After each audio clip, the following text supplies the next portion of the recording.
हाय।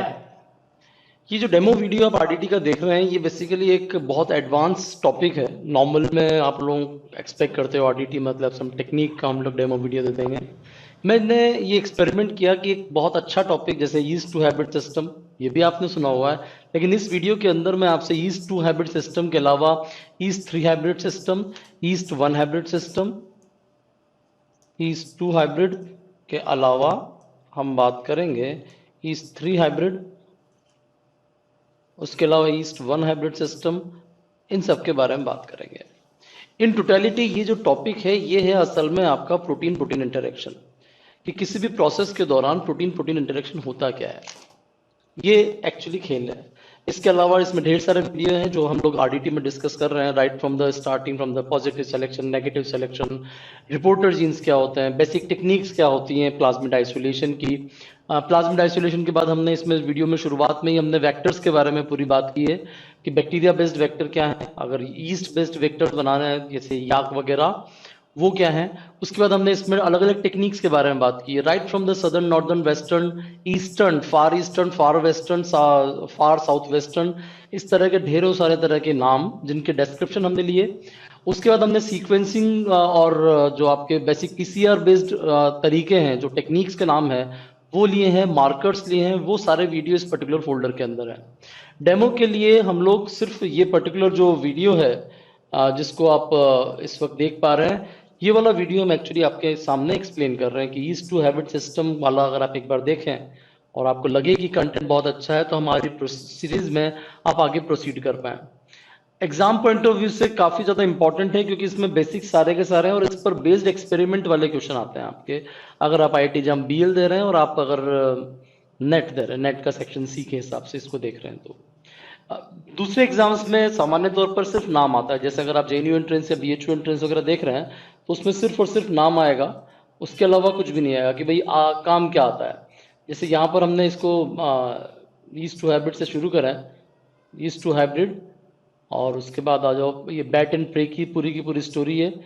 East two hybrid के बाद इसमें थ्री हाइब्रिड सिस्टम है, RNA based three hybrid system है, ठीक है। उसके बाद इसके अंदर इसी वीडियो में हमने डाला है थ्री हाइब्रिड सिस्टम के बाद mono hybrid system, one hybrid system, ये सारी चीज़ें इसके अंदर अवेलेबल हैं। तो इसको एंजॉय कीजिए। इसके जो सपोर्ट नोट्स हैं आप अपना डाउनलोड सेक्शन में जाके आप अवेल कर सकते हैं सपोर्ट नोट्स। सपोर्ट नोट्स के साथ इसको हमेशा अटेंड करें, अदरवाइज आपके लिए प्रॉब्लम हो जाएगा, इतना सारा लिखना प्रैक्टिकली पॉसिबल नहीं होता है। अगेन मैं आपको क्लियर कर दूं कि ये जो तरीका है हमारा ये एक्चुअली इस चीज पर बेस्ड है कि आप अपना समय कैसे कैसे कैसे बचा सकते हैं। तो आपको कुछ नहीं करना है, आई गुरुजी के अंदर आप फ्री डाउनलोड सेक्शन में जाइए, वहां पर prints of the support notes इस तरह का एक फोल्डर होगा, उसमें अलग अलग टॉपिक्स के सपोर्ट नोट्स हैं, एक एक दो दो पेज हैं। तो जो जो वीडियो आप अटेंड करना चाहते हैं हमारी डेमो क्लास के रूप में वो वीडियो आप इस जगह पर जाकर अटेंड कीजिए। अगर आपका कोई पर्टिकुलर सजेशन है तो आप मुझे मेरे फ़ोन नंबर 9314503070 पर व्हाट्सएप करके ज़रूर दीजिए। आपको अच्छा लगे तो आप मुझे कुछ अच्छे शब्द बोल सकते हैं, और अगर आपको लगे नहीं कहीं कुछ कमी है तो प्लीज़ मुझे अपने सजेशन दीजिए जिससे कि इसको और ज़्यादा मैं इसको डेवलप कर सकूँ। ये जो पीछे चल रहा है इसमें ओवरऑल यहाँ जो आप हम लोग देख रहे हैं पूरा का पूरा टेक्स्ट, वो टेक्स्ट आप तक पूरा पहुंचे, साइज आपके लिए पूरी है, तो आगे वीडियो में से हम टीचर गायब हो जाता है। ऑब्वियसली मेरी ही आवाज है, तो टीचर हमारा गायब करने की वजह से सिर्फ इतना सा रीजन होता है कि आप पूरा टेक्स्ट पर आपका ध्यान रहे, सारा का सारा टीचर के साथ में रहें आप, टीचर की आंखों में देखें, टीचर के फेशियल एक्सप्रेशन देखें, या टीचर हाथ हिला रहा है, टीचर चुप नहीं करेगा यहाँ पर, टीचर आपको कोई कहानी नहीं सुनाएगा, ट्रिक्स वगैरह सब आवाज के रूप में ही हमने डाले हैं। प्लस हमारा जो बोर्ड चल रहा है वो बोर्ड पर आपको पूरा का पूरा ध्यान रखना है। क्वेश्चंस जितने बन सकते हैं हमने इसके अंदर बनाने का प्रयास किया है। स्टिल अगर आपको लगता है कि ये वाले प्रश्न इसके अंदर और ऐड किए जाने चाहिए तो हम उसके लिए तैयार हैं। Thank you very much. तीसरी चीज होती है आपकी जो सबसे ज्यादा इंपॉर्टेंट, जिसके बारे में मैं डिटेल में बात करने वाला हूं, वो है आपका yeast two hybrid system. Two hybrid क्यों कहा हमने? एक बहुत बहुत सिंपल सी बात है कि आप एक दो अननोन प्रोटीन्स के इंटरेक्शन को आप देख रहे हो। पहले तरीके में तो आपने कहा कि भाई हम तो आपकी फ्लोरिसेंस देख लेंगे। दूसरे तरीके में आपने कहा कि आप प्रोडक्टिविटी देख लोगे वेस्टर्न ब्लॉटिंग के बाद। लेकिन तीसरा तरीका, अगर आप किसी रिपोर्टर जीन के एक्सप्रेशन को देखना चाहो तो कैसे करोगे? पहले हम ईस्ट का ये सिस्टम समझ लें कि ईस्ट का टू हाइब्रिड सिस्टम होता क्या है। सबसे पहली चीज हम ये कहेंगे, जो साइंटिस्ट का नाम याद रखना है, Stanley Field and Ok Kyu Song ने ये कंबाइनली डिस्कवर किया था। And this is important technique to find out the protein protein interaction. This particular technique, इस टेक्निक की जो खास बात रहेगी वो ईस्ट में सबसे पहली बार इसको डिस्कवर किया गया था। एक सिंपल सा तरीका ले लूं यूकैरियोटिक जीन एक्सप्रेशन में से, for example this is some reporter gene, reporter gene से for example here is some promoter, और ये प्रमोटर इस रिपोर्टर जीन के एक्सप्रेशन को रेगुलेट करने वाला है। सामान्य सा सिस्टम होता है कि there is ample number of transcription factor which are interacting with each other, और एक तो आपके इस प्रमोटर पे बाइंड करता है और एक इस रिपोर्टर जीन से इंटरेक्ट करते हुए ऑब्वियसली आरएनए पॉलीमरेज को लेके आता है। जैसे फॉर एग्जांपल यहाँ पर आरएनए पॉलीमरेज, इस जगह पर मैं एक बीच में एक और चीज लगा दूं, ये आपका आरएनए पॉलीमरेज। नाउ ये आरएनए पॉलीमरेज इस रिपोर्टर जीन का एक्सप्रेशन तभी करेगा जब ये पहले वाले जो ट्रांसक्रिप्शन फैक्टर हैं प्रॉपर्ली बाइंड कर जाए। तो ये जो ट्रांसक्रिप्शन फैक्टर है इसमें अगर आप ध्यान से देखो तो दो तरह का सिस्टम वर्क कर रहा है, कि एक तो ये बाइंड कर रहा है डीएनए से और एक बाइंड कर रहा है किसी और प्रोटीन से। ये प्रोटीन फर्दर किसी और प्रोटीन से बाइंड कर रहा है और ये प्रोटीन फिर फर्दर इस डीएनए के साथ इंटरेक्ट करता हुआ इसका एक्सप्रेशन करा रहा है। तो हम कहेंगे कि भाई आपका जो प्रोटीन है वो दो तरह के डोमेन्स का बना है। Number one at DNA binding domain and another is the activation domain. DNA binding domain DNA के साथ इंटरेक्ट करता है और एक्टिवेशन डोमेन दूसरे ट्रांसक्रिप्शन फैक्टर्स के साथ इंटरेक्ट करते हुए ट्रांसक्रिप्शन को एक्टिवेट करता है। अब ये जो कहानी है पूरी की पूरी, इसको हमने कई जगहों पर अलग अलग तरह के नाम दिए हैं। ये जो डीएनए बाइंडिंग डोमेन है इसको हम बैट बोलेंगे टू हाइब्रिड सिस्टम में, और जो एक्टिवेशन डोमेन है उसको हम बोलेंगे प्रे। तो प्रे एंड बैट सिस्टम, जरा इसको देख लेते हैं। बैट प्रे का इंटरेक्शन अगर सक्सेसफुल है तो ही आपका रिपोर्टर जीन एक्सप्रेस करेगा, और अगर ये किसी वजह से सक्सेसफुल नहीं है तो आपका रिपोर्टर जीन एक्सप्रेस नहीं करेगा। ये चीज हम सीख चुके हैं। Here is some reporter gene, here is some promoter, this is your bait and this is your prey, तभी जाकर यहाँ पर आरएनए पॉलीमरेज काम करेगा। हमने क्या किया, इसको हमने कहा बैट और इसको हमने बोला प्रे। हमने कहा बैट और प्रे प्रॉपरली काम करेंगे तभी आरएनए पॉलीमरेज काम करेगा। अगर मैं इस बैट के ऊपर एक प्रोटीन ए लगा दूं या एक्स लगा दूं और इस प्रे के ऊपर प्रोटीन वाई लगा दूं, हमने कहा बैट और प्रे एक दूसरे के पास आएंगे तभी जाकर मामला बनेगा। लेकिन अगर मैं एक्स और वाई को इस तरह से लगा दूं तो हम कहेंगे एक्स और वाई अगर पास आएंगे तभी जाकर बैट और प्रे पास आएंगे। अगर एक्स वाई एक दूसरे से इंटरेक्ट नहीं कर सकते होंगे तो बैट और प्रे एक दूसरे के साथ नहीं आएंगे। और प्रे को आपने कहां पे लगा रखा है, रिपोर्टर जीन पे, और सिर्फ फॉर एग्जांपल इसको आपने लगा रखा है किसी प्रमोटर पे। तो अब हम क्या कह सकते हैं कि if X and Y are interacting, bait and prey are coming together, bait and prey are coming together, तभी जाकर आपका रिपोर्टर जीन एक्सप्रेस करेगा। तो उल्टे तरीके से बोल सकते हो कि अगर रिपोर्टर जीन एक्सप्रेस नहीं कर रहा है इसका ये मतलब है कि एक्स और वाई इंटरेक्ट नहीं कर रहे हैं, और उसी वजह से आपके बैट और प्रे पास पास नहीं आ रहे। बस इतनी सी टेक्निक होती है इस टू हाइब्रिड सिस्टम की, कि here is the bat which is having the DNA binding domain, here is the target protein, और इसका जो बाइंडिंग पार्टनर है वो ये वाला है। इस बाइंडिंग पार्टनर को आपने जोड़ दिया एक्टिवेशन डोमेन के साथ। अगर ये दोनों एक दूसरे से कॉम्प्लीमेंट कर पाते हैं और एक दूसरे से इंटरेक्ट कर पाते हैं तो ये दोनों एक दूसरे से इंटरेक्ट करेंगे, और यहाँ जो एक्टिवेशन डोमेन है ये रिपोर्टर जीन का एक्सप्रेशन करना शुरू हो जाएगा, जिसको कि आप डिटेक्ट कर सकते हो। I think you know the definition of the reporter gene. Reporter genes are those जिनके एक्सप्रेशन को आप डायरेक्टली विजुअलाइज कर सकते हो या किसी केमिकल रिएक्शन से विजुअलाइज कर सकते हो। फेमस एग्जांपल आप जानते हैं कि लेक्सी हो गया आपका, जीएफपी वगैरह हो गया, ये सब रिपोर्टर जिनकी कैटेगरीज आती हैं। मैंने इसी चीज को एक बार फिर एक और एग्जांपल से लेना चाहा। This is some UAS domain या यूएस जीन। इससे गाल गाल 4 का बाइंडिंग डोमेन बाइंड करता है, और गाल 4 का एक्टिवेशन डोमेन अगर साथ में जुड़ा हुआ हो तो ये reporter gene that is lacZ को एक्सप्रेस करवा देगा। ये एक सामान्य सी बात है। हमने क्या किया, गाल 4 जो डीएनए बाइंडिंग डोमेन है उससे किसी बैट को अटैच करवाया। अब देखना चाहा कि क्या रिपोर्टर जीन एक्सप्रेस करता है, तो आंसर था नहीं। हमने प्रे यानी कि जो एक्टिवेशन डोमेन है, सॉरी प्रे को किसी ओनली एक्टिवेशन डोमेन के साथ इंटरेक्ट करवाया, और इसको इंक्यूबेट कराया यूएस के साथ, तब भी आपका ट्रांसक्रिप्शन नहीं हो रहा है। लेकिन हमने तीसरी कंडीशन दी कि बाइंडिंग डोमेन और एक्टिवेशन डोमेन के साथ जुड़े हुए प्रोटीन्स को हमने साथ में इंक्यूबेट करवा दिया, और अगर इन दोनों ने इंटरेक्शन कर दिया तो activation domain, this is activation domain, this is the binding domain, they come together and they are going to express और activate the expression of the reporter gene. ये सिस्टम चालू हो गया। आपने कहा हाँ जी हाँ, ये जो प्रे और बेट है, बीट, ये एक दूसरे से साथ इंटरेक्ट करने वाले लोग हैं। ये प्रूव करता है कि हाँ भाई प्रोटीन इंटरेक्शन हो रहा है। क्या एडवांटेजेस हैं इस टू हैबिट सिस्टम की और क्या लिमिटेशंस है, उस पर थोड़ी सी बात कर लें। कुछ एडवांटेजेस और डिसएडवांटेजेस, मैं पहले एडवांटेज के बारे में बात कर लूं इस टू हैबिट सिस्टम की। पहली एडवांटेज होती है कि इसमें टेक्निकलिटीज बहुत ज्यादा नहीं होती, बड़ा आसानी से इसको आप लेबोरेटरी में परफॉर्म कर सकते हो। दूसरा, प्रोटीन प्रोटीन इंटरेक्शन को बहुत आसानी से इसमें किया जा सकता है, उसमें मदद काफी अच्छी करता है। किस प्रोटीन के बाद कौन सा एक्टिवेट हुआ, या किस प्रोटीन ने किससे इंटरेक्शन किया, फिर इस कॉम्प्लेक्स ने किसके साथ इंटरेक्शन किया, ये किसके साथ जाकर जुड़ गया, इस तरह की जो हम सीक्वेंसेस बनाते हैं कि 1 2 3 और 4 किस ऑर्डर में कौन है, तो ये ऑर्डर डिसाइड करने में बहुत अच्छी मदद करता है। और सबसे शानदार बात, कोई अननोन प्रोटीन फंक्शन में आ रहा है और इंटरेक्शन में आ रहा है तो वो डिटर्मिनेशन भी आप इससे कर सकते हो। लेकिन स्टिल इसकी कुछ लिमिटेशन है। सबसे अजीब लिमिटेशन, आप यहाँ पर कर क्या रहे हो, फ्यूजन्स क्रिएट कर रहे हो। यहाँ पर आप फ्यूजन्स क्रिएट कर रहे हो। अब ये जो टारगेट प्रोटीन है, जरूरी नहीं है कि अकेला जब ये था तो अकेला तो कर रहा था, अब इस फ्यूजन के दौरान भी ये इससे साथ इंटरेक्ट करे।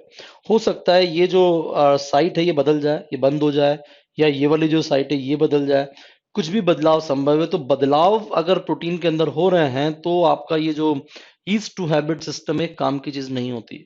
तो फ्यूजन प्रोटीन में इनहिबिट द ओरिजिनल इंटरेक्शन। दूसरी खास बात होती है, मामला यूकेरियोट्स का चल रहा है और ये सारे के सारे इंटरेक्शन हो रहे हैं न्यूक्लियस के अंदर। अगर माना कि वो जो protein protein protein interaction cytosol वाला है, तो आप न्यूक्लियस में लेके जाके कैसे करोगे, एनएलएस डालोगे, न्यूक्लियर लोकलाइजेशन सिग्नल, तो हो सकता है उसकी अपनी सीक्वेंसेस बदल जाए और उसकी फोल्डिंग पैटर्न बदल जाए, तो आपका रिजल्ट नेगेटिव आएंगे। तो साइटोप्लाज्मिक प्रोटीन्स की केसेस में इसको आप इस्तेमाल नहीं कर पाओगे। सबसे शानदार बात होती है कि हो सकता है कि कोई particular protein protein protein interaction bacteria में तो होता हो, लेकिन यीस्ट में आकर वो बुरा मान जाता हो, वो कहता हो कि नहीं भाई इस वाली कंडीशन में मैं नहीं करूंगा। तो हम इसको सामान्य भाषा में कह सकते हैं कि अगर आपकी कंडीशंस थोड़ी सी डिफरेंट हैं, सपोज आप किसी से फॉर एग्जांपल आप इंसेक्ट सिस्टम के प्रोटीन प्रोटीन इंटरेक्शन को ईस्ट में लाकर स्टडी कर रहे हो सकता है वो कहानी पूरी तरह से अलग हो, वो वहां पर इंटरेक्ट कर ही नहीं रहा हो। तो ऐसे केसेस में हमारा ये जो एक्सपेरिमेंट है सक्सेसफुल नहीं होता। हम यहाँ पर बात करेंगे थ्री हैबिट सिस्टम की, अगली एक और, क्योंकि इसका एक वेरिएशन है आपके टू हैबिट सिस्टम का। टू हैबिट सिस्टम में तो मैंने कहा था कि ये एक प्रोटीन है और ये आपका दूसरा प्रोटीन है। इसको तो हमने डीएनए बाइंडिंग डोमेन पर रखा और इसको हमने एक्टिवेशन डोमेन के सेंस में लिया। अगर मैं कहूं कि there is a binding domain, there is a activation domain, या this is activator, this is a binding, और बीच में भी कोई हो, तो ये बन जाएगा थ्री हैबिट सिस्टम। इसमें हम बोलेंगे this is the binding domain, this is the activation domain, and this is the hook या लिंकर। अब ये लिंकर क्या क्या हो सकते हैं, ये लिंकर हो सकता है कोई आरएनए हो, या ये लिंकर हो सकता है कोई दूसरा लिगेंड हो। यानी कि जो टू हैबिट सिस्टम के दो कंपोनेंट है वो तो आपको साथ रहेंगे ही रहेंगे, बीच में लिंकर को जोड़ने वाला फंडा कुछ ना कुछ रहेगा। अब जरा देखते हैं किन किन चीजों के लिए three hybrid system actually operate करता है। पहला होता है RNA based east three hybrid system, जिसमें हम आरएनए प्रोटीन इंटरेक्शन के बारे में पूरा का पूरा जानकारी लेते हैं, और यूकेरियोट्स के अंदर आरएनए का किस प्रकार से मैच्योरेशन होगा, किस प्रकार से इनका रेगुलेशन होगा, इसके बारे में आप सारी की सारी बात करते हो। जरा शब्दों को देख लें, देर is a activation domain and there is a binding domain. तो इस पूरे खेल में टू हैबिट सिस्टम के दो कंपोनेंट साथ चलते हैं, डीएनए बाइंडिंग डोमेन और आपका कहीं ना कहीं activation domain. Here is the activation domain. तो हमने कहा जी गाल 4 बीडी यहां पर जुड़ा हुआ है, और इसके साथ जुड़ा हुआ है एक आरएनए बाइंडिंग डोमेन। इसी प्रकार से गाल 4 एक्टिवेशन डोमेन, इससे भी आपने आरएनए का बाइंडिंग डोमेन जोड़ रखा है। अब अगर आपने इन दोनों बाइंडिंग डोमेन्स के बीच में आरएनए को ऐड करवा दिया, से फॉर एग्जांपल हियर, तो आप क्या कहोगे कि ये पास पास आ गए। This is my third component RNA, this is the first component, second component, और ये लिंकर कंपोनेंट या बीच का कंपोनेंट। सो पहला जो हाइब्रिड प्रोटीन होगा उसमें डीएनए बाइंडिंग डोमेन जो कि multiple that is present in the multiple copies upstream from the reporter and link with the RNA binding domain. This is your RNA binding domain. ठीक है। Second hybrid protein is composed of the RNA binding domain, RNA binding domain, और इसके साथ जुड़ा होगा कोई ना कोई एक्टिवेशन डोमेन। इसको जरा इस डायग्राम से हम समझें। This is the LexA and this is the MS2। इसकी मल्टीपल कॉपीज हैं। ये आपका LexA, it is a DNA binding domain. MS2 इसके साथ एक प्रोटीन है जो इंटरेक्ट कर रहा है, जो कि कोई आरएनए बाइंडिंग डोमेन है। इसी प्रकार से प्रोटीन वाई है जो कि आरएनए बाइंडिंग डोमेन वाली चीज है, और इसके साथ ही एक्टिवेशन डोमेन जुड़ा हुआ है। It's one of the work of the Sengupta at all, research paper जहां से लिया गया है। बीच में अगर आपने MS2 का आरएनए इंट्रोड्यूस कर दिया तो क्या होगा, this will be actually working. ये जो प्रोटीन एक्स है और MS2 के जो प्रोटीन्स हैं ये एक दूसरे से इंटरेक्ट करेंगे, और ये रिपोर्टर जीन जो कि लेगजी या HIS3 है वो एक्सप्रेस करने लग जाएगा। इसी प्रकार का गाल4 डीएनए बाइंडिंग डोमेन और इसका एक्टिवेशन डोमेन, यहाँ पर रेव M10 जो प्रोटीन है जो कि obviously RNA binding domain containing protein है, और प्रोटीन वाई इसके अंदर भी आरएनए के साथ बाइंड करने की क्षमताएं हैं। अगर इसको आपने इस आरएनए के साथ इंक्यूबेट करवा दिया तो आरएनए क्या करेगा, इन दोनों को एक्चुअली लाइगेट करवा देगा, और ये एक्टिवेशन डोमेन इस रिपोर्टर जीन को एक्सप्रेस करवा देगा। यही चीज यानी कि जो बीच की चीज है, लिंकर जिसको मैं बोल रहा हूं, वो हो सकता है कभी कभी कोई दूसरा लिगेंड हो। यहां ऐसे वाले केसेस में थोड़ा टर्मिनोलॉजीज बदलेंगी। यहां हम इस्तेमाल करेंगे टर्म्स का हुक, बैट एंड फिश, या प्रे एंड बैट इस्तेमाल नहीं कर रहे। हुक बेसिकली आपके डीएनए बाइंडिंग डोमेन वाला हिस्सा होगा, बैट जिससे आप मछली फंसाओगे, और मछली होगी एक्टिवेशन डोमेन। तो हुक जैसे अपन मछली पकड़ने का हुक होता है, इस पे यहां पर आप बैट लगाते हो और यहां पर आकर मछली फंसती है। तो this is the bait, bait मतलब है बीच की चीज। This is the hook, bait, and this is the fish. तो hook are the basically DNA binding domain and ligand binding domain, दो चीजें होंगी। ये आपका होगा लिगेंड, और यहाँ होगा अगेन कोई दूसरा लिगेंड बाइंडिंग डोमेन और एक्टिवेशन डोमेन। तो यहाँ पर इसको हमने शब्द बोल दिया टारगेट। अगर ये लिगेंड यानी कि जो बीच का बैट है वो सही ढंग से वर्क कर रहा है, तो ये क्या करेगा, हुक की मदद करेगा फिश को फंसाने के लिए। देखा जाए तो ऐसा कैसा ही है। इसको जरा बड़े डायग्राम में देखेंगे। Here is the DNA binding domain, here is the protein, suppose DHFR। ये आपका मेथोट्रिक सेट, और इसको लिंकर से आपने जोड़ रखा है किसी लिगेंड से, और ये आपका टारगेट, और यहाँ पर एक्टिवेशन डोमेन। अगर ये सब लोग फ्री हैं तो there is no expression of the target gene, reporter gene expression. और अगर ये मेथोट्रिक सेट DHFR के साथ जुड़ गया, I think you all know dihydroxy DHFR, dihydrofolate reductase, डाइहाइड्रोफोलेट,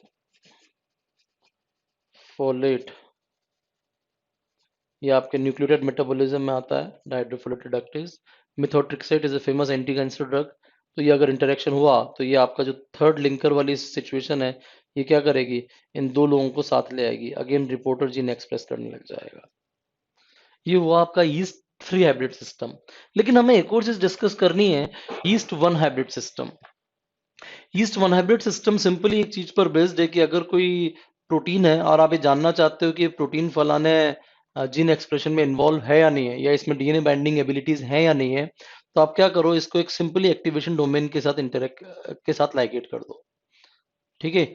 अगर ये प्रोटीन खुद डीबीपी है तो अब मुझे डीएनए बाइंडिंग डोमेन की अलग से जरूरत नहीं पड़ी। अगर ये डीएनए के साथ बाइंड कर रहा है और ये एक्टिवेशन डोमेन को इस जगह पे ले आता है और रेस्पेक्टिव रिपोर्टर जीन एक्सप्रेस करने लग जाए, तो इसका मतलब ये कोई डीबीपी है। और अगर ये डीबीपी नहीं है तो ये डीएनए पर लेके नहीं आएगा, डीएनए पर लेके नहीं आएगा तो ये एक्टिवेशन डोमेन इस रिपोर्टर जीन का एक्सप्रेशन नहीं कराएगा। तो हमने 2 हाइब्रिड सिस्टम में तो क्या लिया था, डीएनए बाइंडिंग डोमेन लिया था और एक्टिवेशन डोमेन लिया था। हम यहाँ पे कह रहे हैं कि हम इसको नहीं ले रहे हैं, हम इसको खत्म कर रहे हैं। आप सिंपली इस एक्टिवेशन डोमेन को किसी डीएनए बाइंडिंग प्रोटीन के साथ इंटरेक्ट के साथ जोड़ दो। बेसिकली हम ये जानना चाह रहे हैं कि ये जो प्रोटीन है ये खुद डीएनए बाइंडिंग प्रोटीन है या नहीं है, ये खुद डीएनए बाइंडिंग प्रोटीन है या नहीं है। तो this is the GAL4 activation domain, this Y protein, we want to find out whether they are having the DNA binding abilities और नॉट। अगर ये डीएनए बाइंडिंग एबिलिटी वाला हुआ तो ये क्या करेगा, इस रिपोर्टेड जीन का एक्सप्रेशन करवा देगा। बहुत सिंपल सी बात है। तो this is one hybrid system. बड़ा अच्छे अच्छे प्रश्न मैं यहाँ पर डिस्कस करूंगा जो कि प्रत्यक्ष या अप्रत्यक्ष रूप से ईस्ट टू हाइब्रिड सिस्टम पर बेस्ड है, जिसमें कि हम एक्चुअली प्रोटीन से प्रोटीन इंटरेक्शन कैसे होता है इसको हम सीखें। शुरुआत करेंगे in the yeast two hybrid system which of the following statement is accurate. एक रिपोर्टर जीन, क्वेश्चन को शुरुआत करेंगे, एक reporter gene is fuse to the activation domain of the transcription factor, is fused to the DNA hybrid DNA binding domain of the transcription factor, require the presence of the histidine in the growth factor growth media for its expression, and it is expressed only if the tested protein interaction occur। तो reporter gene के बारे में कौन सा तथ्य बहुत शानदार होना चाहिए, यानी कि एक्यूरेसी सबसे ज्यादा किसकी होनी चाहिए? क्या उसको एक्टिवेशन डोमेन के ऊपर आप सीधे के सीधे ही फ्यूज कर दोगे क्या? पॉसिबिलिटीज नहीं लगती। इन तीन की सबसे अच्छी पॉसिबिलिटी लगती है कि वो अपने आप को एक्सप्रेस तब करेगा जब प्रोटीन से प्रोटीन इंटरेक्शन होगा। बहुत सारे तरह के एग्जाम्पल मैंने इसमें भी लिए भी थे। फास्ट डिस्टिलिंग की टेक्निक को देखा जाए तो आपको वो दो मेन रीजन बताने हैं जो कि इस पूरी टेक्निक के पीछे होते हैं, जिसमें कि आप प्रोटीन्स की लाइब्रेरी को अलग अलग तरह के फास्ट प्रोटीन के साथ फ्यूज करके काम करते हो। अलग अलग फास्ट फूड प्रोटीन, स्पेशली आपके P3 और P8 टाइप के जो प्रोटीन्स होते हैं, आई थिंक आपने फास्ट डिस्प्ले सिस्टम पढ़ा हुआ है। तो code proteins are expressed in the different numbers on surface of the phage, which allow for some variation in the stringency of the binding assay। ये कुछ हद तक बात तो सही है कि डिफरेंट नंबर्स होते हैं, क्योंकि अगर आपने M13 पढ़ा है तो आपने अलग अलग तरह के pilot protein, main body protein और यहाँ पर प्रोटीन, ये सारे के सारे अलग अलग तरह से पढ़े होंगे। So they are always in the different number. तो ये मुझे एक लॉजिकल चीज लगती है। The library protein may be secreted on the surface more or less efficiently depending on the code protein chosen। ठीक है, सारे के सारे प्रोटीन्स जो होते हैं वो सेम पाथवे चूज करते हैं सिक्रेशन का, लेकिन ये कोई रीजन नहीं हुआ मोर और less efficiently depending on the code protein chosen. अलग अलग तरीके से नहीं होते, वो सेम तरीके का पाथवे चूज करते हैं। तो ये कोई चॉइस नहीं हो सकती। तो जहां पर भी 2 आएगा वो जगह मैंने हटा दी। 2 आएगा और 1 आना चाहिए, 1 आना चाहिए, तो ये दो जगह हो सकती है। Now I'll be going for the third। The different coat protein are themselves are of different size and will have a tolerance level regarding the size of the library proteins। ये बात सही लग रही है। And the difficult degree of difficulty in the cloning and obtaining fusion construct varies depending on the chosen protein। ये बात नहीं होती, आप किसी भी जगह पर चूज कर सकते हो, लेकिन स्पेशली जो है हम उनको चूज करते हैं जो एक्चुअली सरफेस के ऊपर है। So we'll be going for the answer number this B। In the next protein, which of the following describe the advantage of the yeast to hybrid method for analysis of the protein interaction? The assay works well on the membrane bound protein। ये कोई कारण नहीं हुआ, this is not exactly advantage। क्योंकि mainly तो वो अंदर काम करवाते हो आप, जहाँ ट्रांसक्रिप्शन फैक्टर जो है एक दूसरे से इंटरेक्ट कर रहे होते हैं। The assay can screen the interaction partners of the protein without the need of the protein purification। ये एक लॉजिकल चॉइस लगती है, क्योंकि यहाँ पर आपको एक प्रोटीन को प्रोटीन से इंटरेक्ट कराना है और वो तभी इंटरेक्ट करेगा जब वो एग्जैक्टली उसी के लिए बना होगा, स्पेसिफिसिटी बनी होगी। तो इतनी ज्यादा प्यूरिफिकेशन की आपको जरूरत नहीं है। Will be going for the answer number second. These two hybrid assay is being used for the monitoring the interaction between the two proteins X and Y। Which of the following is true? आपने कोई DNA binding protein X लिया और activation domain Y लिया, fusion protein can substitute ये इसका जो fusion protein है can substitute for the missing GAL4 activity in the transfected cells. ये बात सही है, ये जरूर कह सकते हो आप इसको। द डीएनए बाइंडिंग प्रोटीन का जो एक्स फ्यूजन प्रोटीन है is able to bind with the beta galactosidase promoter. होता ही यही है, क्योंकि प्रमोटर की डेफिनेशन अगर आपने कीवर्ड सुना है तो यही है। तो विल बी गोइंग, दो चॉइस तो हमारी बनी रही है, बाकी की भी देखते हैं। X and Y protein can act as transcription factor in their native host cell। ये कोई जरूरी नहीं है कि वो पूरे के पूरे ट्रांसक्रिप्शन फैक्टर हो, कई बार वो ट्रांसक्रिप्शन फैक्टर से एसोसिएटेड एसेसरी फैक्टर भी हो सकता है एक्स एंड वाई, क्योंकि अपना जो मामला है वो डीएनए बाइंडिंग डोमेन और एक्टिवेशन डोमेन का है। तो हर बार कोई जरूरी थोड़ी होता है कि एक ही, ऐसा भी होता है वैसे कि एक ही प्रोटीन में दोनों चीजें हों, लेकिन कई बार ऐसा भी होता है कि ये वाला हिस्सा अलग है, ये वाला हिस्सा अलग है।